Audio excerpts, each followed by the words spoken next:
না আজকে যে এখানে পুরাতন রুমকা ত্রিরত্ন বৌদ্ধবিহারে যে আজকে প্রায় 150 জন মতো স্টুডেন্ট যে এখানে ধর্মীয় শিক্ষায় শিক্ষিত হতে এখানে সূত্রপাঠ এবং বন্দনা শিখতে এসেছে এবং তারা যে নিজের উদ্যোগে যে এখানে বিহার প্রাঙ্গণ যে পরিষ্কার পরিচ্ছন্নতার কাজে যে আমরা দেখতে পাচ্ছি সেই বিষয়ে যদি আপনি যদি আমাদের একটু অভিমত প্রকাশ করতেন। আসলে এটি একটি ব্রতকর্ম। আজকে সকলে যারা এখানে বন্দনা করতে এসেছেন শিক্ষার্থীদের মাঝে এই বিষয়টি আমাদেরকে খুবই শিক্ষণীয় যে আমাদের বিহার পরিষ্কারকরণ, বিহার সম্মার্জন এবং বিহারের যে রক্ষণাবেক্ষণের সমস্ত দায়িত্ব আমরা যারা আছি, আমরা যারা দায়িকবৃন্দ আছি বা প্রজন্ম যারা আছে তাদের থেকে এগুলো দায়িত্ব নিয়ে এগুলোকে সুসম্পন্ন করা আমার মনে হয় একটি নৈতিক দায়িত্বের মধ্যে পড়ে।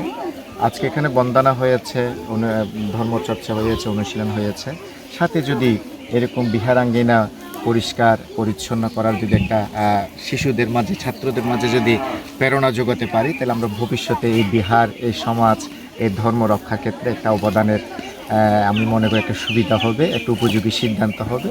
আজকে এখানে আমি খুবই আনন্দিত যে বুদ্ধিস্ট টেম্পল টিভির পক্ষ থেকে এভাবে একটি প্রচার এবং এভাবে একটি সংস্কৃতিকে সকলের মাঝে পৌঁছে দেওয়ার যে একটা লক্ষ্য পূরণ করছেন। আমি সকলকে ধন্যবাদ জানাচ্ছি এবং বুদ্ধিস্ট টেম্পল টিভির পক্ষ থেকে এবং শিক্ষক মিমন বড়ুয়া মিশু এবং ওনার পিতা ধর্মপ্রাণ উপাসক মনোরঞ্জন বড়ুয়াকে আমি আন্তরিক কৃতজ্ঞতা জানাচ্ছি। সাধু সাধু সাধু।